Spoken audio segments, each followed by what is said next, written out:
Fala galera, tá começando mais um episódio do Hashtag de Sucesso, o podcast onde quem constrói de verdade senta e compartilha o que nunca vai virar legenda de Instagram. E hoje o papo é com uma pessoa muito especial aqui, um empreendedor, investidor, CEO da Equity Financial. Esse cara respira estratégia e execução. Já fez 2 exits na vida dele, investiu em mais de 40 startups e hoje lidera uma holding que aposta onde poucos têm coragem. Negócios maduros, negócios que geram caixa e potencial real de crescimento. Henrique Martinez, seja muito bem-vindo. Obrigado, uma honra te receber aqui em New York City e estou muito feliz por você ter aceitado o meu convite. Um prazer estar aqui com você, Eric. A honra é minha, né? A gente se reunir aqui em Nova York para conseguir gravar esse podcast, para a gente conseguir contar algumas histórias boas. Então, um prazer é meu estar aqui compartilhando contigo, uma pessoa que eu admiro também muito, que brincando aqui, né? Um multi-empreendedor, que assim, às vezes é difícil a gente descrever o tanto de coisa que você faz também. Aprendo muito contigo, então vai ser ótimo o bate-papo. Pô, que legal. E estamos em Nova York, esse cheiro do dinheiro, do doleta aqui, dos dolinhos, e tô com cara de finanças, investimento, e eu queria que nosso podcast é muito ligado para empreendedores, pessoas jovens que procuram direcionamento, é a nossa visão. E eu queria que você contasse um pouquinho do seu início, quem que era o Henrique lá no passado, por que ele entrou aí na área de finanças, de investimento, aonde virou a chavinha lá no início, e aí a gente vem a pitadinha dos seus exes, da história com o Thiago Nigro. Perfeito. Do primo, que eu acho muito bacana. Vamos lá, agora é seu momento. Bora. A história, assim, acho que pegar um gancho de uma virada de chave muito, muito boa, né? Eu acho que a maioria, tem muitas histórias de vários empreendedores que às vezes foi uma notícia ruim ou um momento desafiador na vida que fez ter uma virada de chave, e comigo foi muito parecido, porque eu trabalhava na Mercedes antes, na linha de produção. Lá no ABC? Lá no ABC, São Bernardo. Meu pai trabalhou lá a vida inteira, acabei segui a carreira que meu pai fez. Eu entrei lá com 15 anos, e aí passei alguns anos, quando eu estava lá para os meus 20, 21, aquilo já, de certo modo, já me incomodava, não era muito o que eu queria fazer. Eu buscava algumas coisas diferentes, ainda tentava descobrir qual caminho que eu ia, o que eu ia procurar fazer. E um amigo acabou me apresentando no mercado financeiro. Eu acabei conhecendo, acabei gostando, comecei a investir, um pouco que eu ganhava, aquilo foi me chamando a atenção. Só que uma coisa é você olhar aquilo como investidor, como pessoa física, né? Colocar aquilo para render o meu patrimônio. Comecei a ler muito livro sobre investimentos, o assunto começou a me atrair muito. Só que outra coisa é você fazer uma virada de chave de onde você está, que é um cenário completamente diferente, um ambiente completamente diferente para esse cenário aqui de mercado financeiro. E essa virada de chave foi muito, eu brinco, né? Foi pelo empurrão da empresa que eu trabalhava, né? Era uma multinacional e ela passou por uma fase ruim e ela colocou muitas pessoas de layoff, né? Então ela ficava, o layoff, tu fica em casa e ainda eu recebia o mesmo salário. Que ano isso? Isso foi 2000 e... Acho que foi 2012. 2012, 2014 era a crise das montadoras, né? É isso aí, que começou a apertar a situação e tudo mais. É verdade. Então, foi 2012. Só que assim, eu, na empresa que eu trabalhava, eu fazia um CLT, bati o cartão na entrada, bati o cartão na saída, mas, assim, fazia muita hora extra de sábado, de domingo, assim, toda oportunidade que eu tinha de estar trabalhando. Que área que você estava? A linha de produção. Linha de produção mesmo? Linha de produção. Assim, trabalhei em algumas linhas de produção diferentes, né? Já cheguei a montar muito para-choque de caminhão que a gente vê por aí. Fui eu que montei. Eu espero que o caminhão esteja de pé ainda. Até hoje. Mas fui eu que montei, né? Então, assim, era uma coisa... Eu acho que um aprendizado muito grande que eu tive ali é uma questão que hoje eu sigo muito, até de forma, às vezes, inconsciente, é a questão processual, né? Às vezes é pensar em várias... trazer para uma empresa, independente do tamanho dela, uma linha de produção. Sabe? Passo 1, passo 2, passo 3, passo 4. Como é que as coisas têm que funcionar? Porque às vezes a gente fica pensando só lá na frente, o produto final, só que para chegar ao produto final, tem que apertar um parafuso, tem que apertar o segundo parafuso, tem que encaixar a peça, né? Ela tem que estar conforme. Assim, ó, tem um padrão para ser seguido para você conseguir chegar lá naquele passo 10, lá naquela ideia lá na frente. E as pessoas às vezes olham só lá na frente e acabam esquecendo um pouquinho desse passo a passo, que parece simples, mas sem ele a gente não consegue dar realmente um passo maior, né? Então eu acho que isso trouxe muito esse aprendizado. E aí em 2012 foi isso, assim, ó, eu fui para layoff. Quando me deram a notícia, para mim foi um choque, não gostei, né? Nem um pouco, porque é aquela coisa, quem vai para layoff e a empresa continua na mesma situação, é o primeiro a ser desligado, de certa oficial, né? Layoff Então, tem mais ou menos essa pressão, né, Léo? Então assim, ali foi um choque. Eu falei, pô, eu fui demitido, né? Eu senti como se eu tivesse sido demitido. E aí eu fiquei uma semana meio que abalado pela notícia, mas aquilo foi muito uma virada de chave, porque passou uma semana, eu me toquei que, cara, agora eu tenho tempo livre. E ia continuar recebendo durante alguns meses. Claro. O que eu fiz? Eu falei, acho que agora é a oportunidade de fazer uma virada de chave. Aí eu peguei todo o meu dinheiro, eu tinha um tempo livre, e aí comecei a gastar tudo em curso, para mercado financeiro. Então essa foi a porta que eu abri. Então, assim, eu fui procurar cursos, assim, os mais caros possíveis. E ali eu acabei conhecendo, fiz muitos amigos, aprendi muito. E aquilo começou a me abrir muitas portas com as conexões que eu acabei fazendo por esses cursos, né? Ali começou uma porta abrir a outra, que abria a outra, que abria a outra, e realmente foi como eu dei o primeiro passo a oficialmente trabalhar no mercado financeiro e aí fazer minha carreira. Pô, que legal. Então a virada de chave na sua vida foi do CLT lá da Mercedes, que você sentiu a pressão de bater um layoff no coração, assim, falando, nossa, o que eu vou fazer? Aquele sentimento de, nossa, fui demitido. Sim. E ali tu enxergou talvez você olhou, conseguiu ver um direcionamento, uma luz ali. Falou, cara, eu acho que... Mas você já tinha esse feeling para o mercado financeiro ou você decidiu ali? Porque aquela época estava muito em alta, né? A parte de investimento, bolsa de valores, estava meio que... Era uma época que estava um pouco em alta, 2012, 2013, 14... Aí, óbvio, entrou a crise das montadoras, entrou aquela história da Ondinha, né? A Ondinha não vai afetar o Brasil, né? Você lembra disso lá? Que sim. era uma marolinha, mas afetou depois. Sim. A marola não entrou em 2008, mas chegou em 2010, 2011. Talvez foi aí que as montadoras tiveram um grande problema. E aí que foi a tua visão, mas essa parte financeira, você decidiu ali, uma semana que você estava, ou você já tinha um passinho lá dentro? Não foi exatamente... Assim, ó, eu já... Antes de eu entrar no layoff, até dar esse primeiro passo realmente, já vinha um ano e meio investindo.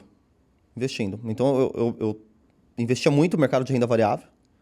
Então você já fazia paralelo, já era paralelo aí na sua vida. Um paralelo, assim, mas é que não era uma profissão, né? Eu não levava aquilo como uma profissão, eu levava aquilo como o meu investimento. Então, eu trabalhava normal e aí fazia o meu investimento ali. E ficava todo dia, acompanhava o mercado, ficava investindo. Eu já enxergava que eu queria trabalhar no mercado financeiro, de alguma forma. Não lembro exatamente, não sabia exatamente, é isso que eu quero fazer no mercado financeiro, que ele é muito amplo, mas eu já tinha a ideia de que eu queria ir para o mercado. Mas eu acho que eu não tinha coragem de pedir demissão. Não que eu não tinha coragem, mas você fica em cima do muro, né? Até realmente você tomar a decisão. Então, a segurança ali do CLT, né? Meu pai sustentou a família inteira sendo CLT dentro da Mercedes. Né? Então, você olha dentro de casa, o exemplo que você tem, que foi um ótimo exemplo para mim, aí você fala, será que eu vou fazer o contrário mesmo?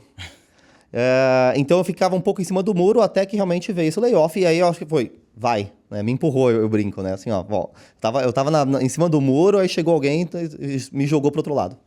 Pô, que legal. E aí tu fez uns cursos, você ficou lá uns 6 meses lá no seguro-desemprego lá, e aí fazendo curso, pegou aquele dinheiro e foi investir em curso, e aí você se preparou para o mercado financeiro, para agente de investimento, agente autônomo. Foi. Você comentou, né, nessa época, assim, o mercado, nessa época estava crescendo, teve a crise de 2008, depois disso começou a se recuperar o mercado, mas em 2012, que quando eu entrei, poucas pessoas investiam ainda em renda variável. O número de investidores, comparado com o que a gente tem hoje, em pleno 2025, assim, era absolutamente menor. Absolutamente menor. Tinha pouquíssimos investidores. Eu não vou lembrar o número de cabeça agora, mas o número era muito pequeno. Né? Poucas pessoas. E não é questão de acesso, o acesso está lá. Mas acho que a questão de conhecimento, não tinha tanta educação financeira como a gente tem hoje em dia. Então as pessoas se envolvem mais nesse assunto. Naquela época ainda era uma coisa distante para muita gente, né? Então eu fiz alguns cursos, isso foi um preparo e também foi uma experiência ali de realmente estar envolvido, porque eu passava o dia inteiro dentro do curso, né? Então para mim foi ótimo. E aí do curso, teve uma pessoa que eu me conectei, fiz um amigo ali dentro, e esse amigo, ele era cliente de um assessor, né? E aí, durante o curso, eu falei, pô, eu quero trabalhar no mercado financeiro, tava falando para esse meu amigo. Ele falou, pô, acho que meu assessor tá querendo contratar alguém para trabalhar, né? Tá querendo contratar alguém para ser o comercial dele ali. Ele tá montando um time. E se quiser, eu te apresento para ele. Aí ele até, esse meu amigo comentou, eu acho que ele não tá afim de pagar nada, né? Na verdade, ele não tem nem condição de pagar alguma coisa no momento. Ele é bem novo, tá construindo a carreira, mas se você quer, eu posso te apresentar. Eu falei, pô, com certeza. E aí foi nessa introdução que eu conheci o Thiago Nigro. Era o assessor desse seu amigo do curso. Exatamente. O Thiago Nigro era o assessor desse meu amigo no curso. Tava montando uma empresinha lá, pequenininha. Ele ainda não estava montando a empresa dele, que no futuro foi a nossa que a gente começou. Ele era sócio de um escritório, de uma assessoria já existente. Legal. E aí ele já estava com uma carteirazinha pequena e ele estava querendo ampliar o time, né? Ampliar o time assim, trazer 1, 2 pessoas para ajudar ele no comercial e ele atender o cliente. Isso já foi em 2012. Isso em 2012. Que legal. E aí, então, você se conectou. Então, foi ali que mudou a chave. Então, você estava fazendo o curso, fez um amigo lá no curso, ele indicou o Nigro para poder... Ele indicou o Nigro, que era assessor dele, falou, cara, vai lá com ele. E aí, você foi, sem ganhar aquele CLTzinho que batia lá o salarinho lá na Mercedes, foi na cara e na coragem para aprender. Foi na cara e na coragem. A gente brinca, né? Aí eu brinco com o Thiago, eu falo, pô... A gente negociou R$500 por mês, pagava pelo menos a gasolina para ir e voltar, né? De São Bernardo até São Paulo, então todo dia a distância era longa. Eu costumo dizer que não é bolsa, é uma pochete, né? É quase isso. Não é bolsa, isso. Tem bolsa de estágio, essa é a pochete de estágio, né? É quase isso. Então eu e o Thiago, a gente tem a mesma idade, né? Então naquela época eu era muito novo e o Thiago também era muito novo. Ele não é o primo rico, conhecido como ele é hoje, né? Ainda não tinha se desenvolvido, nunca tinha aparecido na internet, né? Nessa época. Então, era uma pessoa normal, né? E a gente acabou, assim, se conectando muito, né? Desde a primeira conversa, a gente acabou se conectando muito. Eu e ele, assim, como amigo, como irmão, como trabalho, de ser realmente uma dupla que a gente, durante muitos anos, ficou junto, tocando o negócio, um aprendendo com o outro e buscando evoluir.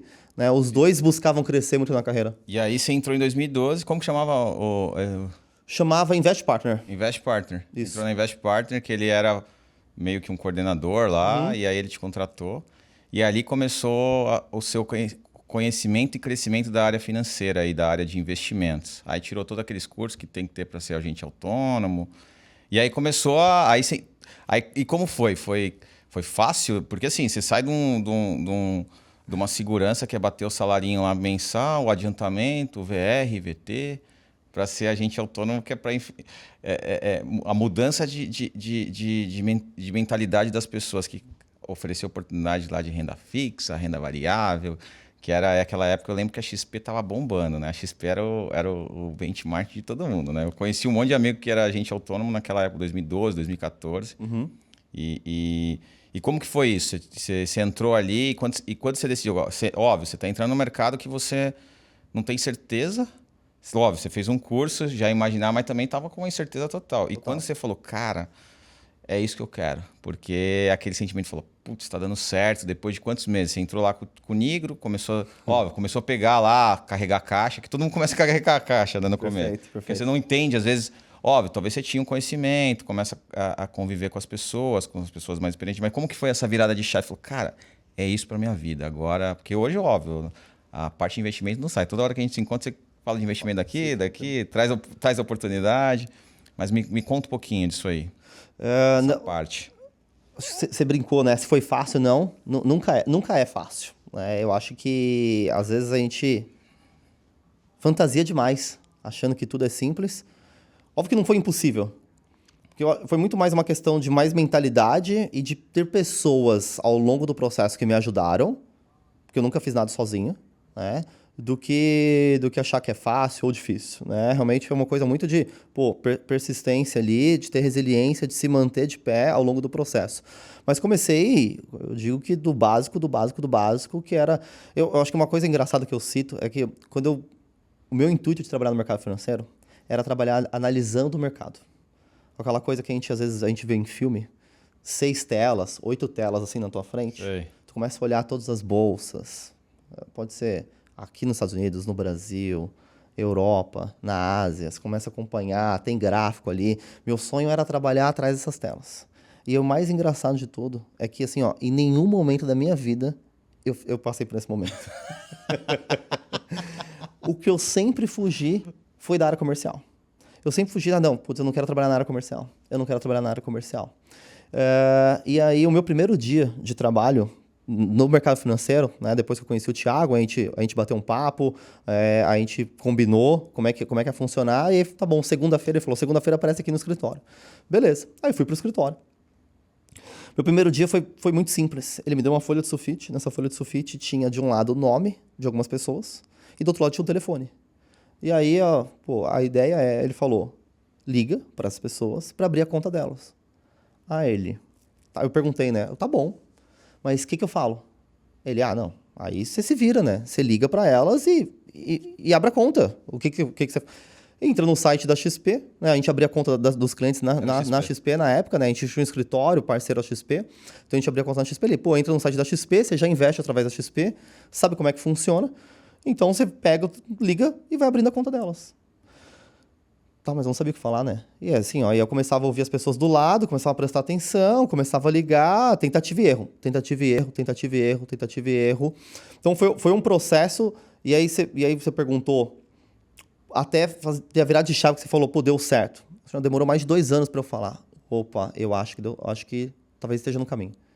O começo foi desafiador era um processo que todo mundo tem que passar, eu acredito, né? Quem tava vindo de baixo, é um processo que eu acho que tinha que passar, não tem como fugir, e que bom que eu passei por isso. Mas é um processo que você fica, a toda hora você tá tomando não, tá no telefone comercial, tá tomando não, tá tomando não, tá tomando não, tá tomando não. É um não atrás do outro que você fica, será que eu tô fazendo certo? Será que eu tô fazendo direito? Será que eu tenho capacidade de fazer isso aqui? Exato. Você começa a se questionar muitas coisas. E eu digo assim, para mim, sempre, o Thiago sempre foi um parceiro muito grande, sempre foi um mentor para mim. E teve muitas vezes que eu pensei, às vezes, fugir um pouco quase da situação, né? Por isso que eu falo do emocional. E o Thiago chegava do meu lado ali, cara, tu tá no caminho certo. Mantém. Você tá no caminho certo. Assim, você vai ver. No tempo, a gente vai ver o resultado.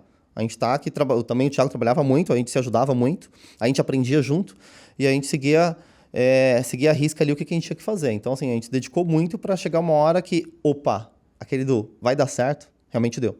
Né? A gente conseguiu, agora a gente viu que a gente está no caminho. Né? Ainda não tinha mudado muita coisa, mas já não era aquela coisa de, eu tô pagando para trabalhar. 2 anos depois. 2 anos depois. 2014. 2014. Que legal. Mas foi muitos não, porque eu acho que é difícil. Na verdade, assim, ainda mais naquela transição de 2012, que o pessoal ainda não tinha muita visão de mercado financeiro. A XP, eu lembro que naquela época a XP dava R$100 para abrir conta. Ninguém conhecia a XP nessa época. As pessoas conheceram a XP em 2017. Tipo assim, ela foi muito... Ela começou a ganhar um nome muito forte no mercado em 2017. Até lá, não é todo mundo que conhecia a XP. Verdade. Então era um trabalho difícil, assim, porque, imagina, Eric, eu pegar o telefone... eu lembro que não tinha nem WhatsApp ainda nessa época. Acho que era BBM, BlackBerry, tinha o MSN. Tinha o celular, como a gente talvez já costumava, mas a gente não usava tanto WhatsApp, eu usava muito e-mail. Mas imagina, Eric, eu pego assim, tem o seu nome e tem o seu telefone. Eu ligo pra ti, você não me conhece, você não tá esperando a minha ligação, você não tem ideia quem eu sou. Às vezes também você não conhece a XP. E aí eu tenho que, em algumas ligações, te convencer, sem a gente fazer reunião também, porque, às vezes eu ligava para clientes de outro estado, e eu tinha que te convencer no telefone, abrir a conta comigo e mandar o dinheiro. Então não era um processo simples, mas foi um aprendizado muito, muito grande ao longo desse caminho. E ali eu aprendi, de novo, aprendi muito com as outras pessoas. Não era o Thiago, tinha outra pessoa que fazia esse mesmo trabalho que eu, né, de ficar ligando o dia inteiro. E ele fazia muito bem, Rafael é o nome dele, ele tem uma habilidade comercial assim, nata, ele é muito bom. E ele fazia esse trabalho, ele passava o dia inteiro ligando. Porque eu comecei a reparar, eu acho que ele tinha uma assertividade muito grande. E eu perguntei para ele, falei, cara, posso ouvir tua ligação aqui e anotar? Pode. E eu comecei eu não ligava, ele estava ligando e eu ficava escrevendo exatamente o que ele estava falando. E eu comecei a montar meu primeiro script. Para começar a padronizar. Aí eu volto um que eu aprendi lá atrás. Pensar em processo, eu comecei a padronizar minha ligação. O que eu falava quando o cliente atendia, o que eu falava depois, como é que eu puxava o próximo assunto, como é que eu entrava no assunto de investimentos, se ele me perguntasse ou tivesse algum argumento, como é que eu voltava nisso, como é que seria, principalmente os primeiros 5 minutos da ligação, que é o mais importante de todos, ele era muito padronizado. Então eu fui montando isso, copiando o que ele falava, e aí eu ajeitava as palavras da forma que eu converso, que eu falo. Então esse aqui foi o processo para começar a replicar. E aí assim, muito do que... Era uma disputa eu e ele, né? Porque muito quem fazia cold call era nós dois. Então ele tinha uma habilidade muito grande e eu falava, pô, para eu compensar, eu tenho que ligar mais do que ele, né? Então eu chegava muito cedo, começava a ligar muito cedo. E eu ia embora muito tarde. Em quantidade eu ligava muito mais do que ele. Mas em qualidade ele ainda era muito mais assertivo do que eu. Mas aí no tempo isso começou a se igualar mais, mas eu tive que compensar essa questão, pô, a falta de habilidade nesse caso com quantidade. Mas você vê como que é o poder da perseverança. Às vezes as pessoas elas não acreditam numa ligação, né? E até hoje funciona. E eu sempre digo, a área comercial, as pessoas hoje acham que é a pessoa chamar no WhatsApp, mandar um WhatsAppzinho. Às vezes as pessoas, quando você tem praticamente, então ali tu aprendeu que era um pitch. Sim. Que ali tu tem que fazer um pitch de talvez nem 1 minuto. O pessoal fala que é pitch de 1 minuto, é pitch de 15 segundos falando o que você tem, o que você pode e o que você pode entregar de bom para aquele cliente. E eu gosto muito de processo. Quando você fala de processo, eu sou um cara que vive processo na minha vida. E eu sempre falo, tu tem que ver a metodologia que funciona para ti e fazer o follow do processo ali. Às vezes a metodologia funciona para outra pessoa diferente na tua empresa, igual negócio, né? Você tem um negócio que lá funciona 100% aquele processo, mas a hora que você tenta dar um Ctrl+C, Ctrl+V para o teu negócio, esse processo talvez não é válido, tu tem que adequar a sua metodologia. E é legal quando você fala isso, porque então olha a sua capacidade de entendimento ali, de entender o que talvez você precisava melhorar, talvez seu pitch não era bom. Por isso você não estava. Seu pitch ali para o cliente não era bom. Talvez aquele pitch de CLT ali, que o cara é bem by the book, né? Exato. E aí tu teve que adequar a sua fala, porque é óbvio, talvez o outro agente ali era um cara mais diferenciado em alguns outros pontos. Você se adequou, colocou a metodologia, testou e funcionou, que é o verdadeiro MVP, né? É isso aí. E ali tu começou a entender que realmente... E é ali que você começou a converter. Aí você começou a avaliar. Aí que a gente começa a ver... As pessoas, às vezes, elas não entendem que na vida tudo é movimento de indicadores, né? Aí tu começou a entender que você criou uma metodologia, criou um MVP, funcionou. Aí depois você começou a falar, putz, comecei a converter, indicador positivo. E é o que é os negócios hoje. Então ali que você... E aí a conversão começou a aumentar. Começou a aumentar. Você falou agora, eu testava muita coisa. Né? Eu testava muito... Pô, e se essa frase for diferente? Testava. E aí deixa eu ligar, os próximos 10 é essa frase. Agora esses 10, deixa eu mudar isso aqui. Deixa eu tentar mudar um pouco. E é aquela coisa que você vai trabalhando com vendas todo dia, você vai começar a estudar persuasão, você vai começar a estudar sobre entonação de voz, porque durante muito tempo a gente não fazia muita reunião naquela época. Então era muito assim, é só o telefone, então era o teu tom de voz. Exato. Então a gente validava muita coisa, testava muita coisa e você comentou assim, ó, pô, às vezes a gente acha que ligação hoje em dia não faz mais sentido. Tudo depende da empresa. Assim, às vezes ligação para um tipo de empresa faz sentido, mais reunião, pode ser uma mensagem de WhatsApp, pode ser uma mensagem no LinkedIn, pode ser um e-mail. Independente qual seja o caminho para você acionar um novo prospect, eu acho que o que faz, na verdade, a diferença que fez para eu abrir muita conta lá é o follow-up. É voltar no prospect. Isso é o que fazia a diferença. Não, a primeira ligação, independente que se fosse aquele cara que eu falei que era muito assertivo, ele não convertia ninguém. O objetivo dele não era converter na primeira ligação. Aí tinha um processo do qual que era o nosso objetivo da ligação, da primeira. Tinha um processo do que a gente gostaria na segunda ligação. Eram 3, 4, 5, 6 ligações para converter. Às vezes a gente demorava 6 meses para converter um prospect. Eu imagino. No nosso tipo, o tipo de cliente que a gente atendia fazia sentido, às vezes era um processo de venda mais longo. De novo, tem produto que é uma venda muito mais rápida, mas a venda por si só é muito difícil conseguir fazer uma conversão com um nível só de interação com o cliente. Então tem que ter alguns níveis de interação com o cliente para você voltar nele e realmente ele entender quem é você, entender o teu produto, realmente entender que você vai trazer algum benefício para ele. Exato. E às vezes não é da noite pro dia, né? Você tem um tempo até de maturidade daquele cliente, entendimento. E as pessoas, às vezes, elas abandonam logo o cliente ali. O cliente baita potencial. Desiste. E desiste ali e fala assim, cara, e o negócio, às vezes o negócio tá na sua mão ali. Mas que legal, muito bacana, cara. Eu acho que é isso. Então, você vê, é uma pessoa que sai lá da produção da Mercedes para começar a entender que, cara, para poder fazer dinheiro, tem que, além de estudar finanças, você tem que ter o tempero da área comercial total ali para poder apresentar teu produto, converter o cliente, colocar dinheiro para dentro. Que legal, cara, muito legal.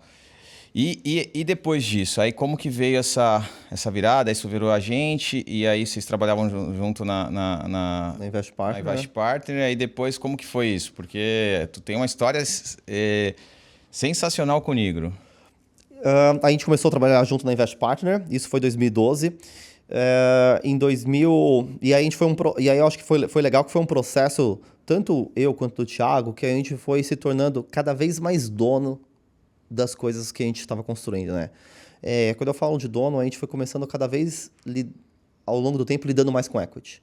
Então, a primeira vez que eu me deparei realmente com equity, sem ter noção do que era, até eu e o Thiago, foi nesse escritório que a gente estava, passou uns 6 meses, não lembro exato, 6, 7, 8 meses após a minha entrada, esse escritório teve um problema financeiro. A ideia, o projeto, era um projeto muito ousado para aquela época e para o tamanho do mercado naquela época. E aí acabou não dando muito certo. Nisso que acabou não dando muito certo, os donos meio que falaram, pô, a gente não quer mais seguir com o negócio.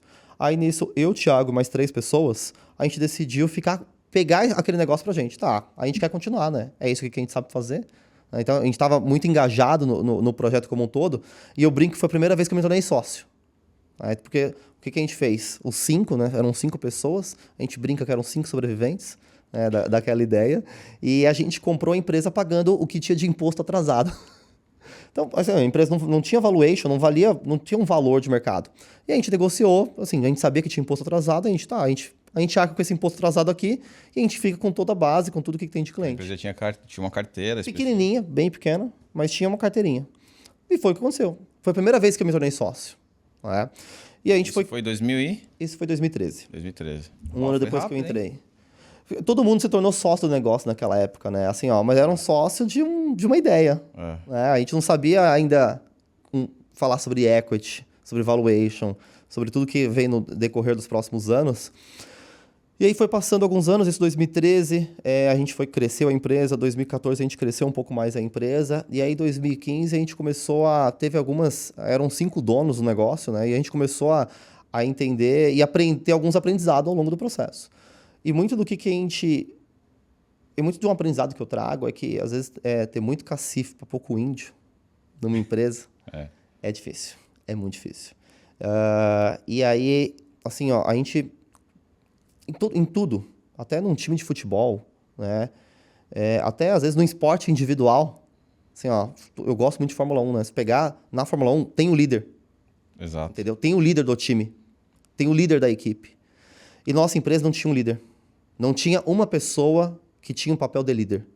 Eram 5 donos com o mesmo poder de veto, né, sobre tudo. Então a gente discutia muito para qualquer movimento. Pô, vamos contratar um estagiário? Cara, era 3, 4 reuniões. Para decidir. Para decidir se ia contratar um estagiário ou não. Porque para um podia ser benéfico, para outro não, mas isso aqui não vai me ajudar em nada. Então a gente ficava muito nesse conflito. Aí chegou uma hora que, ali do 2015... a gente falou, tá, vamos ter uma posição que tem que ter um líder. O Thiago, ele trouxe muito disso, ele falou, acredito que eu tenho que ser esse líder, e eu brinquei. O Thiago falou, eu acho que vale a gente voltar aqui nesse ponto, né? O Thiago falou que ele tinha que ser esse líder. Eu concordava com ele, eu acho que ele tem um perfil para isso, para ser esse líder. E aí a gente levou esse posicionamento pro pessoal. A gente imaginava que eles não iam aceitar e realmente eles não aceitaram. E aí nisso que a gente acabou decidindo sair para abrir a nossa empresa. Foi 2015, e em 2015 a gente acabou fazendo esse movimento. A gente saiu desse escritório. Vocês compraram pelo valor dos impostos. Só um ponto, o que é equity? Só para você explicar pro pessoal, que às vezes o pessoal que vai ouvir vai falar, cara, equity, eu não sei o que é esse... Só para você... Assim, ó, a gente pode falar do equity da forma, assim, de forma muito prática. Equity, assim, são as ações, as cotas que você tem de uma empresa. Da forma simples, é isso. Né? Aquele contrato social ali, às vezes tu tem 2 sócios, 50% é teu, 50% do outro sócio, isso é teu equity. Só que aí eu acho que a gente pode aprofundar mais para frente. Na virada a gente vai falar. Do equity, porque é muito mais profundo. Não, e tem muitas ferramentas para usar realmente esse equity como algo benéfico mesmo para ti, né? Não, só para explicar mesmo, só para deixar claro. Legal, então vocês compraram uma empresa com dívidas, que era impostos. Era pouco, tá? Não era muito, mas é o fato, né? E aí eu brinco, a gente parcelou bem esse negócio. Parcelou. O máximo que o governo deixou a gente parcelar, a gente parcelou. Pegou aqueles pacotinhos de virada de governo lá que põe 300 parcelas, mas é isso aí. E aí vocês não tá, para você ver como é importante, o Henrique falando aqui, como é importante você ter as regras claras numa sociedade, que aí vem as ferramentas que é acordo de cotista, ter aí quem que é a caneta decisiva ali na hora que vai falar, pô, temos 3 sócios ali que decidiram algo diferente, mas e tem que ter, uma empresa tem que ter e é normal. E isso não tinha naquela empresa que tinha um problema dos impostos, e aí vocês acabaram que falaram que talvez você e o Nigro eram os 2 mais conectados, que tinham praticamente os mesmos valores, direcionamentos, vocês decidiram migrar, abrir uma outra empresa e falar, cara, largaram mesmo, deixaram aquele equity lá, talvez saíram sem nada, falaram, deixa aí, a gente vai começar do zero. Foi uma conversa, óbvio, esse tipo de conversa nunca é, nossa, que maravilhosa, né? Mas não foi assim o fim do mundo. Mais uma incerteza. Exato, foi mais uma incerteza. Foi outra incerteza que a gente passou ali, realmente, a gente refletiu, era o caminho? Tá bom, era o caminho, a gente acreditava, a gente conversou com os outros 3 sócios, negociamos como é que a gente ia fazer esse movimento. Então, hoje, todo mundo é amigo, todo mundo conversa, a gente troca muito. Então, assim, não teve atrito nenhum, né, naquele momento. A gente só tinha uma visão diferente de como que tinha que seguir. Exato. Então, e acho que eles perceberam isso, eles ficaram confortáveis com o movimento, a gente ficou confortável, mas com frio na barriga, óbvio. Saíram sem carteira nenhuma. A gente saiu tirou algumas carteiras. A gente saiu com alguns clientes, isso acordado com eles. Legal. Então a gente fez uma divisão ali, né, proporcional ao que a gente sair, não foi meio a meio. Sim. Então a gente pegou uma parte menor e começou o que a gente realmente acreditava, de começar a olhar aquilo ali como uma empresa. Que aí foi 2015 que a gente criou a M Nigro Investimentos, que é M de Martins e Nigro do sobrenome do Thiago. M Nigro de Martins. Exato. 2015, no meio de 2015. E aí começa o processo de novo, ligação... Aí começou o processo de novo, só que a gente começou o processo já com uma visão um pouco diferente. Mais estruturada. Mais estruturada porque a gente já estava 3 anos fazendo tudo aquilo. Então a gente já tinha uma ideia do que funcionava, do que não funcionava, e a gente já tinha uma ideia que se ficasse na nossa mão, operacionalizando tudo, aquilo seria um problema.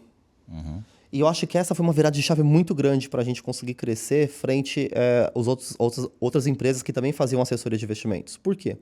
Porque a maioria das assessorias, principalmente naquela época, hoje já é mais disseminado, mas naquela época as pessoas, eu tenho que fazer, eu tenho que captar o cliente, eu tenho que atender o cliente, eu sou a principal pessoa responsável pelo cliente, né? Se colocava como uma autoridade máxima ali e que nenhuma outra pessoa teria capacidade de fazer o que o dono do negócio faz.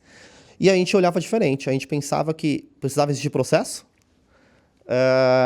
e se a gente conseguisse trazer pessoas que fossem replicar esse processo, ia começar a sair um pouco, não ia depender do meu operacional ou só do meu tempo. Na época eu tinha um tempo limitado da quantidade de ligações que eu podia fazer. Né? Como é que eu dobro isso? Não tinha como eu ligar mais. Então eu tinha que trazer outra pessoa.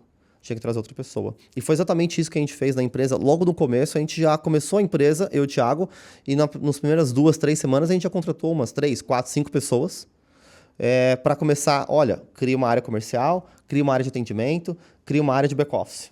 Legal. Então a gente já começou a deixar a empresa mais processual para que a gente pudesse escalar. Então logo no começo eu fiquei responsável pela parte, a geração dos leads, né, a parte comercial. Então eu deixei de ligar para começar a montar o time pela primeira vez. Montar estratégia. Aí Exato. fazer estratégia. Fazer estratégia, liderar o time. E aí o Thiago, ele acabava lidando muito com o atendimento ao cliente. Né? O fechamento, ele fazia o close. Porque ele também talvez já tinha um pouco mais de experiência que você também. Sim, já tinha um pouco mais de experiência. Eu brinco, não, Thiago é mais articulado, né, comercialmente. Então, ele fazia o close ali do cliente e estava responsável pelo time de atendimento. Depois que a gente abria a conta. Mas a gente criou uma esteirinha. O cliente era muito bem atendido, todo o processo muito bem explicado para ele, então não tinha atrito. Mas criou uma esteira que não era só o Henrique que ligava e não era só o Thiago que atendia. Uhum. Então, isso foi o que começou a gente a dar o passo e também foi o que divergiu da outra empresa. Porque a gente já tinha essa visão e a gente não conseguia implantar isso lá. E a gente saiu para começar a olhar isso aqui. A gente começou, aí eu acho que isso começou a trazer mais um valor de empresa do que um negócio, do que só o meu negócio, sabe? Isso aqui é como se fosse meu filho. Não era só carteira de investimento mais, aí começou a virar um negócio mais estruturado, isso. profissional, o back-office ali você entrava, via a área financeira, administrativo, comercial, e aí vira uma máquina, porque aí tem processos, tem metodologia, as pessoas sabem para onde vai. E óbvio, processos, a gente fala, é engraçado falar de processos, né? Processos é uma coisa muito louca, porque tu cria um processo hoje, daqui 6 meses, dependendo da demanda que está a tua empresa, aquilo virou um incêndio, porque tu tem que remodelar, criar uma metodologia nova. E com certeza vocês devem ter passado por isso, porque vocês fundaram em 2015, e aí como que foi depois dessa escala? Como que foi porque vocês saíram de um tamanho para outro e uma história sensacional. Sim. E aí como que foi? Porque tu fala muito você fala, pô, sou processo, sou metodologia, mas com certeza várias vezes ali naquele momento ali do crescimento, você teve que remodelar, porque aquele processo que você criou anterior já não era prático para a empresa. E as pessoas não entendem isso. Às vezes as pessoas criam uma metodologia, um processo lá inicial, e cara acha que depois de 10 anos é o mesmo. E o negócio muda, vira incêndio. Impossível. Assim, eu brinco muito assim, quando a gente fala de vou fazer um planejamento estratégico, vou desenhar um processo, assim, a única certeza que eu tenho é que independente, assim, qual seja o nível de... Vai ser o mais detalhado possível, aquele planejamento estratégico que eu fiz, aquele processo que eu criei. Assim, eu tenho certeza que no final não vai ser exatamente aquilo que vai acontecer. Mas vai dar um norte. Exato. Ou vai ser pior, ou vai ser melhor. Mas exatamente igual, nunca vai ser. Não. Mas ele dá um norte para a gente saiba o que tem que fazer e tenha um rumo para onde a gente tem que fazer, porque senão realmente eu posso fazer qualquer coisa, né? Tudo é válido. Na hora que eu não tenho um caminho, na hora que eu não tenho um processo, eu posso cada dia eu faço uma coisa diferente. E aí tu não sabe o que dá certo, o que não dá certo. Você não vai validando. Mas assim, constantemente era uma validação. Uma validação e melhoria. Validação e melhoria. Validação e melhoria. Validação e melhoria. Não tinha problema errar. Né? O ponto é que a gente errava muito rápido e ia consertando. Pô, a gente é muito novo, não era... Já se ouvia de startup, mas a gente, de certo modo, a gente atuava como uma empresa tradicional. Era tradicional, era uma empresa de serviço, de atendimento. Não era uma empresa de tecnologia.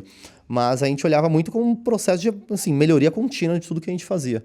E aquilo foi uma evolução do que, ao longo do tempo, para conseguir fazer a empresa crescer. E aí, trazendo mais gente, melhorando o processo, mais gente, melhorando o processo, mais gente, melhorando o processo, sempre preocupado também como é que estava o cliente no final, como é que estava o atendimento, assim, metrificando tudo.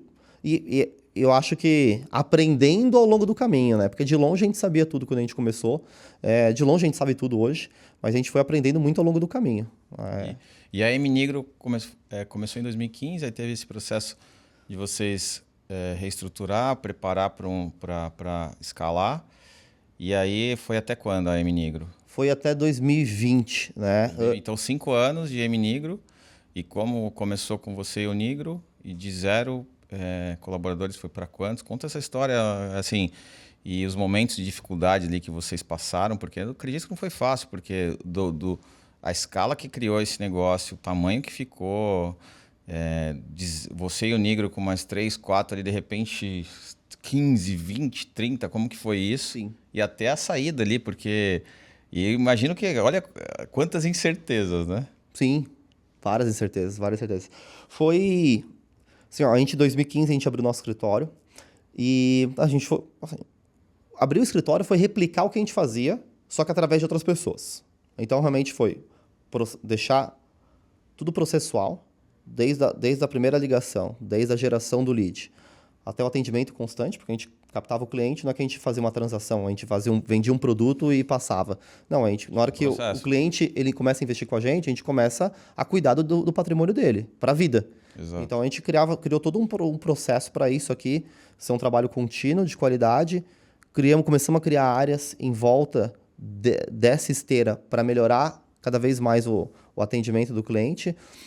Mas aí teve uma virada que foi muito boa também, que a gente começou a acelerar o crescimento e também a gente começou a abrir bastante a cabeça. O Thiago sempre foi um cara muito comunicativo, né? Sempre foi um cara para frente, ele é muito... é uma pessoa muito visionária. E aí, no começo de 2016, se eu não me engano, ele falou, cara, a gente tem que ir para a internet. A gente fez uma reunião, eu e ele que a gente tem que ir para a internet. Tá bom, ok. Ele, não, isso aqui vai ser o caminho, né? Ele foi viajar, volta, eu até brinco, né? Quando ele viaja e volta, sempre... Viaja mais ainda. Não, ele viaja, volta, aí as viagens começam na parte boa. Sempre vem uma ideia. Então, assim, legal, às vezes, legal. Quando ele viajava, assim, eu já ficava preocupado com alguma coisa que ele ia inventar na volta, entendeu? Sempre acontecia isso. E se fosse demorado ainda, tipo, de uma semana, 10 dias... Não, ia ser terrível, assim, é terrível. E às vezes eles iam para alguns lugares assim, que não tinha muito o que fazer, né? Então, ele tinha muito tempo para pensar, né? Então, as ideias, os problemas que ele me criava eram nessas viagens que ele fazia. Então, ele foi brincando, ele foi viajar, voltou, eu acho que a gente tem que ir para a internet, estava olhando isso, é o caminho, a gente tem que explorar esse assunto. Eu acho que o que a gente pode fazer, ele sugeriu, né? Eu começo essa parte da internet, né? E aí você toca a operação. Cara, faz total sentido. Eu fui muito mais um cara sempre, a vida inteira do offline, hoje em dia buscando aparecer um pouco mais, né? Me posicionando um pouco mais, mas sempre fui uma pessoa muito mais do offline. E aí, o que eu comecei a fazer? Eu comecei a tocar toda a parte da empresa, toda a parte offline, tudo que a gente fazia com os clientes, com os prospects e clientes. E o Thiago ele começou a ir para o YouTube e gravar vídeo. Ensinar a investir. Que naquela época poucas pessoas faziam. Então ele começou, toda semana vídeo, live, vídeo, live, vídeo, live. Ele se comunica muito bem, ele fala muito bem, começou a atrair atenção, começou a gerar lead por aquele canal, começou a crescer, o negócio começou a criar um tamanho, criar mais trazer uma proporção grande. E aí, em 2017, passou um ano, o escritório cresceu, o canal ali, né, o Primo Rico começou, né, logo do começo foi o nome Primo Rico que ele colocou, e ele começou a ter um tamanho. Nisso, ele tinha recebido no começo de 2017 uma proposta, né, o Thiago, só que não era o Thiago, né, era o Primo Rico. Uhum. Era a figura, não é o escritório. A fazer uma migração, porque a corretora queria que ele gerasse lead para ela. Né? Ele tinha um grande posicionamento. E aí nisso pra gente foi muito um choque. Né? Para mim e pro Thiago. A gente tava junto, né? Já tinha 12 anos. Já tinha 5 anos que a gente tava junto. Mas, assim, junto no dia a dia, trabalhando, assim, com um parceiro, um ajudando o outro. A gente era muito próximo. E ali ele falou, eu vou ter que sair do negócio. Né? Porque não tinha como continuar. Sim, porque... Os dois juntos naquele formato. Né? Era conflito. Né? Conflito de interesse ali. E aí, nisso, ele acabou saindo. Eu acabei comprando a participação dele. A primeira vez foi quando a gente teve que pagar a empresa, né? O imposto. A segunda vez foi quando a gente foi abrir a nossa empresa. Né? Então, mais um frio na barriga. E a terceira vez que eu passei foi muito... Eu passei, o Thiago também passou. Só que aí cada um pouco mais separado, né? Cada um na sua ideia. Foi quando o Thiago saiu, eu tive que comprar a participação dele. Naquela época eu tinha uma noção um pouco melhor do que era equity, né? E aí o equity, a gente tinha começado a traduzir qual que é o valuation daquele negócio. Já tinha crescido bastante 2 anos depois, né? Que a gente montou a operação, ele saiu. Ele saiu em 2017. Saiu 2 anos depois que a gente montou, 2017. E aí nisso eu comprei a participação dele e a gente tinha 2 opções. Ou a gente vendia a operação 100% para um terceiro, né? Para outro escritório. Ou a gente assumia aquilo. Já estava grande, já. Já estava grande. Já estava grande. A gente recebeu proposta para ser adquirido 100%. Eu não quis, assim, não queria. Eu não quis dar o braço a torcer naquela hora. Acreditava muito e também estava muito em conflito com o Thiago naquele momento. E aí eu brinco, né? Fui até cabeça dura. Assim, falei, cara, não, eu não vou vender o negócio, eu vou sumir. E ele, realmente, era uma época que eu não tinha dinheiro. O negócio crescia, mas eu, Henrique, não tinha dinheiro. Tinha liquidez ali. Não tinha liquidez, nenhum negócio tinha liquidez para comprar o Thiago. E aí o Thiago brincando, ele falou, cara, não tem como vocês pagarem. Eu, claro que tem. O negócio vai crescer, a gente vai te pagar. vamos parcelar isso aqui. E aí, igual a gente parcelou o imposto, eu tentei parcelar o máximo que eu consegui esse dívida do Thiago. Vamos fazer um planinho do governo, né? Eu brinco, pô, um homem sem dívida é apenas um menino, né? Então, assim, ó, a gente sempre tem que estar em movimento. Isso aquece, isso tempera o dia a dia nosso, cara. Exato. Então, assim, ó, você tem uma pressão, porque, olha, se parar, já era. Então, assim, aí o Thiago saiu e eu acabei comprando a participação dele, acabei me tornando o principal sócio do negócio naquele momento. Assumi uma dívida que naquela época, de alguns milhões que naquela época eu nem imaginava assumir. Foi um peso, mas a gente foi lidando. E aí começou, o negócio foi crescer. A partir dali, assim, foi muito repetição de fluxo. Sim. Melhoria de processo. Mais gente, escala, melhoria de processo, escala, melhoria de processo, escala. E cada vez mais a gente foi crescendo, até 2020, que foi quando eu vendi mesmo a empresa, que aí eu vendi 100% da empresa. E nisso também, em 2020, o Thiago também já tinha crescido. O Primo Rico já estava famoso, né? Já era um cara famoso, né? As pessoas paravam na rua para falar com ele. Então, cada um seguindo um caminho. Então, eu segui muito no offline, tocando a empresa. A gente sempre se ajudou, né? No que eu podia contribuir ali com ele, no que ele fazia, no Primo Rico. Ele também sempre tentou contribuir, mesmo a gente não sendo mais sócio. Ele tentava contribuir também o máximo possível com o negócio. E a gente foi tocando como bons amigos, mas com negócios em paralelo. Que legal. E aí, 2020, quem comprou vocês? Foi a Monte Bravo. Monte Bravo. Gigante, hein? É gigante. Hoje é um dos principais players de assessoria de investimentos que tem no mercado. Quando vendeu, quantos agentes autônomos? No total, eu tinha umas 50 e poucas pessoas. Bastante. 50 e poucas pessoas, e qual era o tamanho bi. Eu tinha um bi sob custódia. Um bi e pouco, mais ou menos. Bastante. Exato. Tava bem gigante. Tava grande já era. A gente já era um dos principais players, assim, a gente tava entre os 50 maiores operações com a XP. Tanto que em 2019, eu participei do IPO da XP aqui em Nova York. Você participou? Participei, quando teve aqui na Nasdaq. Fui convidado. Eu sabia disso. Fui convidado, né? Eu fui convidado a ser sócio em 2019 da XP. Que legal. No final de 2019, o IPO, e também fui convidado a participar. Então, pô, eu tenho a foto ali, né, a foto oficial do IPO. Então eu brinco, tem um careca ali no meio, se você procurar bem, o careca é ponto de referência. Já era, já tá, daquela... O cabelo já tinha ido embora já. Então é fácil me achar na foto ali, mas na foto principal eu olho, pô, participei de um IPO, o primeiro IPO. Os cabelos foram, mas os processos e a metodologia ficaram bem feitos lá na... Ficaram bem feitos, o cabelo foi embora, foi a troca, né? Tinha que escolher. Mas no final de 2020... Tinha que escolher. 2020, o namoro virou casamento e aconteceu. Não dá pra ter tudo, né? Então a gente teve optei pela empresa ali, o cabelo deixei passar, ficou mais minha marca registrada. Eu acho que se aparecer, até os amigos brincam, né? Se tu aparecer com cabelo agora de fazer um implante, vai ser pior. Né? Melhor ficar careca mesmo. Então a gente manteve essa linha. Que história bacana. Então 2020 vendeu, e aí você ficou ainda um pouco lá Você ficou quanto tempo lá na... Eu fiquei 3 anos e meio na Monte Bravo. Que era o deal que eles pediram. Eles pediram pra... Pediu pra ficar 3 anos, assim. 2023. Até 2020. Eu fiz no meio de 2020, assim, foi no meio da pandemia. Então toda a negociação foi por vídeo, assim. Porque todo mundo trancado em casa, a gente fazendo por vídeo. A gente já se conhecia, a gente não tinha tanta intimidade, as duas operações, mas a gente já se conhecia de evento, a gente já conversava, tudo mais. E aí, no meio da pandemia, a gente aprofundou muito o assunto, acabou evoluindo. Tinha muita sinergia de pessoas, de processo, de cultura, de visão do negócio. Isso é muito importante. Total. Para fazer o negócio dar certo... Cultura, cara, se não tiver uma cultura, um fit cultural, o negócio acaba... Muito rápido. Nem evoluir, Eric. Assim, ó, não foi a primeira vez que nos abordaram para conversa sobre de aquisição. Mas foi a primeira vez que a conversa evoluiu. Foi a primeira vez que eu levei para uma segunda reunião. Que legal. Porque culturalmente tinha muito sentido. Culturalmente, de objetivo das pessoas. Eu admirava muito as pessoas que tocavam a Monte Bravo. Admiro muitas pessoas que tocam a operação da Monte Bravo. E teve muita sinergia do que a gente fez. Né? Então, assim, foi um primeiro passo de começar. E aí a gente deu um passo, tanto as duas operações, né? Para começar realmente a construir uma empresa grande, né? Dar um passo muito maior. E aí, na hora que a gente juntou as operações, a gente tinha juntos quase 250 pessoas. Nossa!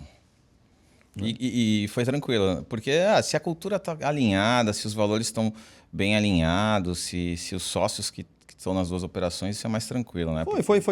Assim, ó, foi trabalhoso, não é simples, mas assim, foi tranquilo. Mas foi trabalhoso de comunica as pessoas, recebe todo mundo.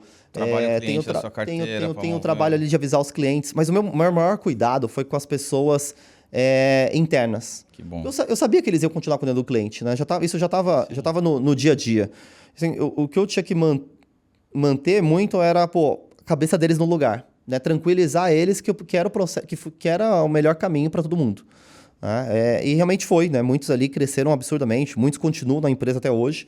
E eu fiquei lá 3 anos e meio. 3 anos e meio, saí no começo do ano passado, do 2024. 2024. E aí, pô, legal, que bacana. 2024 tu sai, aí mais uma transição da tua vida. Que aí você ficou um tempinho ali, vou um tempinho sabático ali, vou pensar, fazer igual o Negro, as viagens pra ele lá, dar umas viagenzinhas pra fora, pra começar a pensar o que você ia fazer. Começar a pensar o que ia fazer. É ruim ficar em casa ali sem... Óbvio, fez um bom deal. Sim, sim. Mas é ruim, né? E aí que veio a Equity Group. Aí que veio a Equity Group. Eu tirei um pequeno sabático, né? Fui fazer as viagens. Fiz o caminho de Santiago. Ah, você fez Santiago Compostela? Fiz que o caminho. legal. E Mas o fez inteiro. completo? O completo, né? Não foi um pedacinho. Fiquei 33 dias andando. Deu 33 dias andando. Você não tinha me falado isso. Que legal. Deu 33 dias, isso aí. Foi 800 quilômetros andando. Você sabe que isso tá na minha lista. E você sabe que a minha esposa é espanhola e ela é de Santiago. Poxa. De Compostela. A Nossa, família dela inteira. E assim, é um negócio que tá no meu caderninho de ações que eu tenho que fazer. Olha, assim, para quem tem o interesse, para quem tem vontade, eu super recomendo. E a fé? Sim. A fé conecta com a fé. Tu se conecta muito consigo mesmo, né? Assim, porque é uma parte da Espanha menos explorada, né? Tipo assim, tem menos turismo. O turismo é o caminho de Santiago, mas diferente do que outras pessoas conhecem da Espanha, né? Que é a parte comercial como um todo. Então, é uma parte super simples, mas é uma parte muito bonita. É uma parte que você tem um espaço e um tempo para se conectar consigo mesmo absurda. Então, você tem, assim, tem 30 e poucos dias que o que você tem é andar, conhece gente do mundo inteiro que acaba fazendo o caminho, mas isso também foi uma experiência muito boa, né? Eu acho que isso... quando eu voltei, depois que eu voltei do caminho, já tinha dado uns 6, 7 meses que eu estava em casa, então já comecei a ficar meio inquieto e eu acho que o caminho foi a virada de chave, tá bom, eu preciso voltar e também clarear para onde que eu ia voltar, porque eu acho que a certeza que eu tinha quando eu saí da última operação é que eu não queria fazer mais do mesmo. Eu queria abrir. Porque eu trabalho no mercado financeiro. Sempre trabalhei, criei minha trajetória dentro do mercado financeiro. Mas aí as pessoas às vezes conversam comigo, tá? O que está acontecendo no mercado? Onde que eu invisto? O que você indica? Assim, sinceramente, assim, ao longo de toda a minha trajetória, eu não era tanto o mercado financeiro que eu olhava. Sabe o que eu mais olhava? Eu falava muito mais de negócio. Eu falava muito mais de vendas, eu falava muito mais de pessoas, gestão de pessoas, liderança, processo. Então, eu sempre me aprofundei em assunto muito mais sobre negócio, sobre escala, sobre crescimento, do que mercado financeiro em si. Né? Tenho facilidade, óbvio, né, por ter passado por tudo isso, mas eu sempre falei muito mais de negócio, então eu consigo me conectar fácil com outros empreendedores, independente de qual seja o negócio. E é isso que realmente, na hora que eu saí em 2024, que eu pensei, eu quero abrir o leque, quero fazer uma virada de chave e mudar um pouco, não quero fazer mais do mesmo. Então, foi a hora que eu comecei a explorar outros caminhos. Eu já investi em startup e comecei a procurar mais startup, comecei a me aprofundar mais no assunto, comecei a fazer mais cursos. Eu acho que estudar e alguns cursos abrem muito sua cabeça e tu se conecta também com muita gente boa. Né? E aí, de novo, igual lá atrás, isso começou a me abrir muita porta, esses cursos, essas conexões, esse network, para realmente eu conseguir dar o próximo passo. Que legal. E aí, então, mais uma mudança, aí tu agora... Tu começa aí tu entra na Equity com o Keplito, entrou com o Keplito lá, com o João Kepler, somos sócios. Somos sócios, prazer ser sócio com você lá na Equity Group. E aí como que foi isso? Porque você sai do mercado de investimentos e continua, óbvio, você é o CEO da Caixa de Financial. A gente tenta fugir do mercado, mas o mercado não deixa. Mas o legal é que acho que agora é diferente um pouco, né? Que aí agora você sai um pouco só do investimento e você vê para outras soluções. Então, como que foi essa mudança aí? Como que está sendo? O que você está mirando? E virou conselheiro de empresas também. Sim. Que isso é bem bacana, que a tua experiência traz muito a agregar para um conselho, advisor ali, você é uma pessoa que está muito ativa nisso. E como que foi essa mudança de você estar desde o ano passado, como iniciou em 2024? Como está sendo isso aí, essa questão de... Tá sendo uma experiência ótima, eu diria, né? Tá sendo uma virada de chave boa, assim. Eu acho que é um aprendizado constante. Né? Tá ali falando com empreendedores de todas as áreas, diferentes setores, assim, isso te obriga a constantemente estar buscando ainda mais conhecimento e abrindo mais sua cabeça para o que está acontecendo no mundo, o que está acontecendo com as empresas, como é que outras empresas funcionam também. Né? Então, cada segmento tem as suas particularidades. Acho que os primeiros passos... Tem uma história que eu gosto de contar. Tem umas pessoas que eu tenho como referência assim, para mim, super importantes. Uma delas é o Thiago, com certeza. Né? A gente criou uma amizade, uma conexão ao longo do tempo absurda. E outra que eu já vinha admirando de longe e me conectei muito foi o João Kepler. Né? Hoje a gente também é muito próximo como sócio, mas sempre aquele passo antes de, você começa a admirar de longe, tu não conhece a pessoa, tu vai lendo, tu vai entendendo quem é a pessoa, vai ouvindo um podcast dela, vai lendo os livros que ela escreve. E aí eu tive a oportunidade de conhecer o João no casamento do Thiago. Então, quando teve o casamento do Thiago, eu acabei tendo uma conexão com o João ali, a gente acabou conversando pela primeira vez. Isso foi antes de eu sair da empresa. Né? Foi final de 23, isso acho que ele casou quando? O Thiago foi final de 2023 que ele casou. Foi ali que você conectou.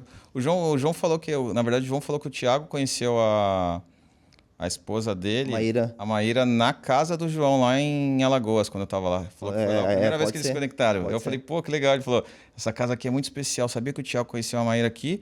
Eu falei, não, aqui nesse canto aqui. Eu falei, então foi... Aí eles casaram e você conheceu o Kepler lá. Eu conheci o Kepler no casamento do Thiago.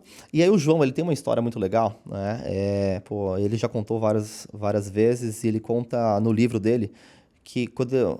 o João é conhecido por ser um grande investidor, principalmente um investidor anjo, no mundo de startup, mas óbvio que tem um leque muito mais aberto do que ele faz realmente, né? Tem um conhecimento muito grande de diversas áreas, de diversas empresas. Mas o primeiro passo nesse mundo como investidor foi quando ele veio para os Estados Unidos, 15 anos atrás, buscar investimento para a empresa dele. E aí ele conheceu um cara que negou o investimento e no final ainda pegou dinheiro do João, o pouco dinheiro que ele tinha, pegou dinheiro do João para investir em outras startups. Foi o primeiro passo que o João deu, investir em outras empresas. E aí ele conta que quando ele conheceu esse cara que ajudou muito ele no começo, ele olhava para ele e falava, eu quero ser igual a esse cara. Né? Quero fazer o que ele faz, né? Quero aprender com ele. E aí eu peguei essa história, assim, ela ficou gravada na minha cabeça, e aí quando eu fui fazer eu já conheci o João, mas eu falei, deixa eu fazer a jornada do Equity, fui fazer o curso que o João faz ali todo mês, e aí fui participar, e aí estando ali, daqueles 2 dias, assim, eu já tinha um norte do que eu gostaria de fazer, e era muito baseado, principalmente ouvindo muita coisa do João, eu quero ser igual a esse cara, eu quero fazer o que ele faz. Né? Eu quero estar ali sentando na cadeira do conselho de várias empresas, eu quero estar ali investindo em startups, acreditando em vários empreendedores, ajudando esses empreendedores a crescerem. Exatamente isso que eu quero fazer. E aí eu cheguei com esse speech no João. Né? No meio da jornada ali, a gente teve um espaço para a gente conseguir conversar, e eu falei exatamente isso. Eu falei, João, 15 anos atrás, você não falou que teve um cara que assim, teve uma virada de chave para ti, que você se espelhou muito nele? Você está sendo essa pessoa para mim hoje. Eu quero me conectar, assim, quero estar próximo de ti e quero fazer o que você faz. Como que a gente pode fazer isso? Ele, maravilha. Já te conheço, né? Sei da tua história, sei das coisas que você faz, confio em ti. Faz o seguinte, a partir da semana que vem, começa pro escritório comigo lá. E aí a gente vê o que sai disso. E aí eu acho que dali a gente foi criando uma amizade, a gente foi se conhecendo, passou poucas semanas, a gente desenhou um modelo para a gente ser sócio no projeto, e aí que eu realmente iniciei o trabalho junto com o João, o cara que eu admirava sendo sócio dele. E aí a gente acabou se conhecendo, se conectando, criou uma amizade muito forte, e também foi daí que a gente deu os primeiros passos em poucas semanas, desenhando um modelo para eu ser sócio do João e a gente dar esse passo do que a gente vem fazendo hoje, que é atuando com o que eu gostaria, tendo o João como meu mentor, conselheiro, amigo, sócio, nesse processo, que é realmente sentar ali no conselho das empresas e ajudarem elas a dar o próximo passo. Aí então veio a Equity Group, que o João saiu lá ele deixou o cargo de CEO da Boss, fundou a Equity Group, e aí você foi a primeira célula lá da parte de finanças, financial, né, de investimentos, isso. Empresas que aí tem parte de banco, parte de meio de pagamento. Perfeito. E aí agora você está 100% nesse projeto, como está sendo essa experiência? Já fez alguns deals, eu sei que tem uma caixa bem valiosa lá, e como está sendo isso? E o que você está mirando para o futuro, nos próximos anos? Aí, qual que é a sua estratégia de curto, médio, talvez um pouco de longo prazo? Que às vezes a gente pensa em longo, mas entre o curto e o médio muda muita coisa e o longo vira só sonho, né? Então... hoje em dia é difícil você planejar e falar, tá bom, meu objetivo aqui é para 5, 10 anos, assim, ó, eu não consigo nem parar e sentar porque tudo muda muito rápido, assim, ó. Se eu olhasse para trás, 5 anos para trás, eu nunca diria que eu estou na cadeira que eu estou hoje ou da forma que eu estou hoje, né? Então, assim, as coisas mudam muito. Então, às vezes quando eu às vezes paro para pensar um pouco na vida pessoal como um todo, quando eu olho 5 anos, eu começo a desenhar e rabiscar umas coisas meio malucas. Assim, ó, pô, se foi meio maluco o que aconteceu para trás, para frente também pode ser, né? Exato. Então a gente acaba desenhando algumas coisas. Mas hoje, muito do que a gente olha, assim, a gente tem algumas verticais do que eu estou olhando na parte financeira, é muito Banking as a Service. Então, toda questão de soluções para banking, eu acho que a gente tem... 2025, todo mundo falando disso. É uma coisa que muita gente sim pode explorar, mas é uma coisa que às vezes a gente, de longe, quando as pessoas olham, tudo é um mar de rosas ali, né? Tudo é um arco-íris bonito, como se fosse perfeito, fácil e barato de colocar uma operação dessa de pé. Não é fácil e barato, mas não é complexo, mas é a verdade. Né? Tipo assim, tem um trabalho para colocar isso de pé, tem a operação certa que faz sentido colocar isso de pé, então estou me adentrando muito nas operações para isso. Outro ponto é muitas empresas médias precisam acessar capital e não estão estruturadas ou não estão prontas ou não sabem nem como assim, dar o primeiro passo ou quem falar para acessar esse capital. Né? Então, estou começando a desenhar toda uma estrutura e um processo para a gente conseguir também ajudar essas empresas a se estruturarem, legal, chegarem no ponto adequado. E quando eu falo ponto adequado, não eu preciso crescer. Independente de qual seja o tamanho, assim, ó, tem algumas coisas dentro da tua empresa que você já tem que fazer, que você tem que estar pronto e preparado para quando você vai ter uma conversa de levantar capital. Exatamente. Então, acabou desenhando algumas coisas. E aí, um terceiro são realmente cadeiras de conselho que, de algumas empresas, principalmente no mercado financeiro, ou em algumas que querem acessar o mercado financeiro e mercado.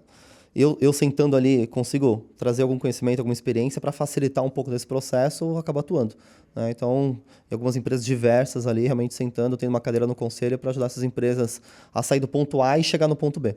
Que legal. Então, hoje você, para o pessoal que não sabe, Banking as a Service, o Henrique,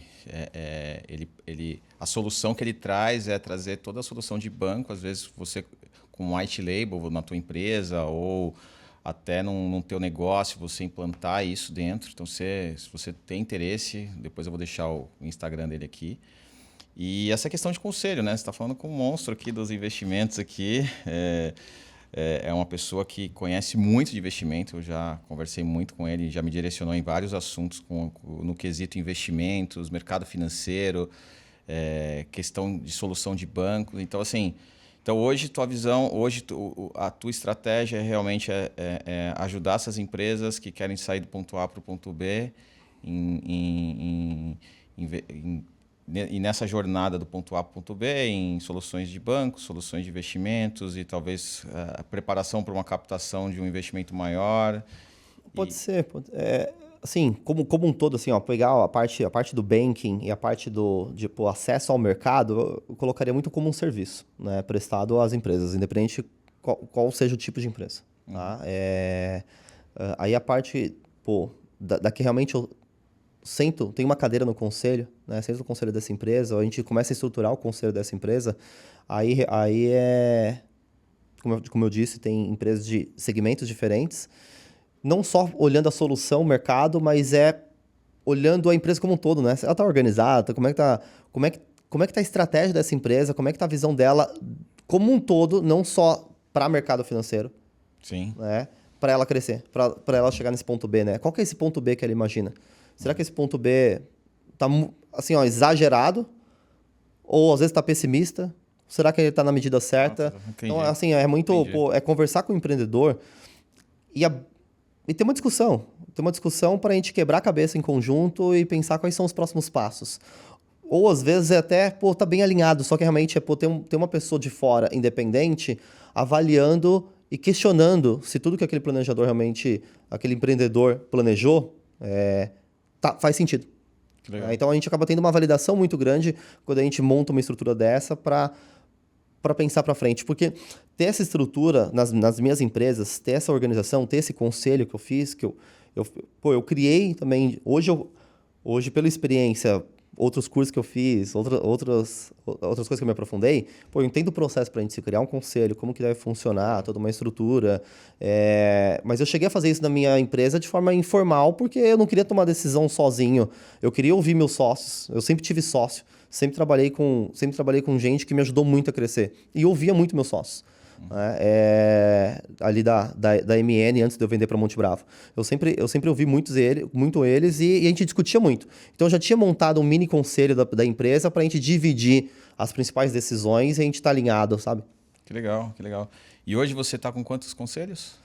Hoje eu tô com cadeira em 6 conselhos. 6 conselhos. Não vou falar as empresas, talvez você tenha um NDA com elas, mas não tem problema. Mas é todo assuntos diferentes, tipos de empresas diferentes. Você vê que legal? Isso é bacana. Cada uma está no seu momento, né? Exato. Você traz uma experiência de processo, metodologia, cultura, M&A, vivência internacional, Nasdaq, esse momento de sair do ponto A para o ponto B, que é crescimento pegado, dando escalabilidade para empresas e implantando cultura. Então, é isso. Então, isso você agrega não só ali na parte de investimento, mas só como um projeto como um todo. E aí, o que a gente falou no começo lá atrás, o equity, né?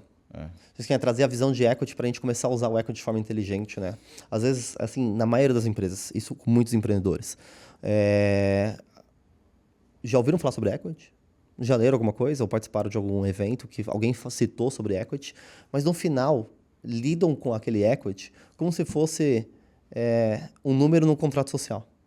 Exato. Sabe? Pô, é o número que está no meu contrato social. O que significa? Eu não sei. Não, aquilo é o valor da minha empresa, mas... Meu contador abriu lá.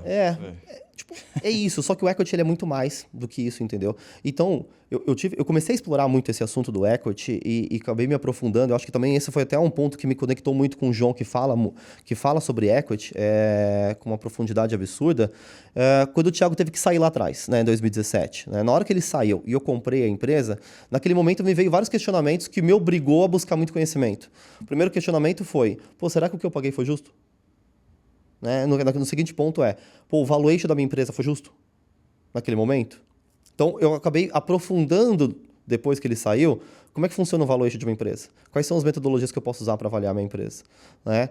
E aí teve outro ponto, que eu pensei, né? Não vou deixar mais isso aqui me pegar de surpresa. Alguém chegar, eu ter um sócio que quer sair, ou do nada chegar um investidor que quer comprar meu negócio, mas... Eu não sei o que fazer, né? Tem regra. Como é que eu uso isso aqui a meu favor? E aí eu criei um modelo de partnership na minha empresa. Então, mais ou menos, 20%, 30% da minha empresa era meu sócio. Uhum. Então, eu criei um modelo de partnership. Tem outras ferramentas, né, que eu usei para captar recurso. Né? Usei para vender meu negócio, né, lá na frente. Usei como uma ferramenta de atração de pessoas que, em vários momentos, eu não conseguiria pagar o quanto que a pessoa ganhava no mercado. Usei muito como uma ferramenta para atrair muita gente, né? E aí eu acho que o equity, ele abrange diversos temas. Só que se a gente não se aprofundar nisso, e acho que é um pouco dessa conversa que eu trago, muito nas cadeiras de conselho, é tentar traduzir aquele equity. Sim. Muito legal. Cara, que bacana. Então, hoje, e eu não vou nem te perguntar se você, depois que você entendeu do equity, se você fez uma boa negociação, que eu acredito que ele tenha feito. Não vou criar. Mas com certeza você se aprofundou e deve ter falado, talvez nos feelings, né? A gente, o feeling dos negócios, quando a gente não tem conhecimento, a gente acerta muito e erra muito, mas... Foi. Não, eu acho que depois, como eu falei, né, assim, eu acabei me colocando numa situação em 17, que, de novo, foi uma situação incômoda que me buscou a eu preciso aprender isso aqui, eu preciso ir atrás disso aqui. E aí, quando eu tive a próxima conversa, mais pra frente, anos depois, de realmente vender a empresa, eu estava muito mais preparado. Né? Eu tinha os números na minha mão, eu sabia, assim, ó, não só sabia o valuation da minha empresa, mas eu sabia, assim, várias metodologias para comprovar que o valuation da minha empresa estava correto. Boa. Então, isso facilitou muito a negociação e o papo quando eu fui falar com o investidor. E eu acho que muitos empreendedores, eu acho que em sua maioria, deixam passar isso. Eles esquecem de olhar os números da empresa, eles esquecem de olhar o financeiro. Eles só vão olhar isso ou quando aperta a situação, acho que tu deve saber bem disso, ou quando aperta a situação, ou quando eles querem buscar dinheiro. Pô, não, minha ideia é genial, preciso buscar dinheiro. Tá bom, tá. Cadê os números? É isso. Bom demais, cara. Bom demais o papo. Queria fazer uma pergunta para você, só para a gente falar um pouquinho do podcast. Cara, o que é o hashtag de sucesso para você? Qual foi o hashtag de sucesso, em poucas palavras, na sua vida, no momento? Só para deixar o pessoal e aí o pessoal entender, já que a gente fala do podcast hashtag de sucesso, onde foi aonde você marcou? Esse foi o hashtag de sucesso. É difícil marcar um, Eric. Difícil marcar um, assim. Eu acho que eles foram alguns. E se for pensar agora na história, relembrando aqui contigo algumas coisas, eu diria que foram os pontos, aqueles momentos que determinada situação te colocou em um conflito, te colocou numa... determinado movimento te colocou numa situação que o primeiro impacto era difícil. Puta, agora eu tô ferrado. Agora deu ruim. Né? Que foi da Mercedes, quando eu saí, né? Que foi quando a gente foi comprar a empresa, pagando imposto, foi quando eu e o Thiago a gente foi abrir a empresa, que foi quando ele teve que sair, que foi também quando eu vendi a empresa, né? Que foi fazer um movimento também de realmente, depois que eu tava lá há anos na última empresa, realmente faço um movimento de sair. E eu acho que o acúmulo desses pontos, desses hashtags, fazem eu estar em constante movimento, em constante crescimento. Assim, ó, difícil citar não, foi esse aqui. Né? Porque determinado ponto não teria acontecido se o anterior também não tivesse iniciado, sabe? Legal. Então, desconforto, foco, disciplina, mudança constante, processo, cultura, é isso. Bom, Henrique, obrigado pela tua presença, obrigado por essa aula aí, essa experiência sensacional. Obrigado mesmo, pessoal aqui do hashtag de sucesso, com certeza vai amar esse bate-papo. E eu queria que você compartilhasse onde o pessoal pode te encontrar, se o pessoal quiser algum conselheiro, onde quiser algum negócio aí para que você possa investir, onde que ele pode te achar aí, qual que são as suas redes sociais. Claro. Eric, assim, obrigado pelo convite mais uma vez. Uma honra estar contigo. É uma responsabilidade estar debatendo aqui. Eu sei que você já trouxe várias pessoas de peso, então me sinto honrado de estar aqui compartilhando contigo. Foi um prazer. E para o pessoal que quer conversar comigo, assim, portas abertas, quer me achar, tanto pelo Instagram quanto o Instagram, Henrique_Martinez, e pelo LinkedIn, Henrique Martinez, tu vai me achar. Então, são redes fáceis, pode mandar mensagem, pode me adicionar, que a gente tá ali super aberto para poder conversar. Muito obrigado, Eric. Obrigado. E para você que ouviu até aqui, se esse episódio te trouxe valor, te provocou ou te inspirou com a história do Henrique, compartilha com alguém que precisa ouvir isso. Marca a gente aí nas redes sociais, segue a hashtag de sucesso no Spotify, no YouTube e onde mais estiver rodando aí.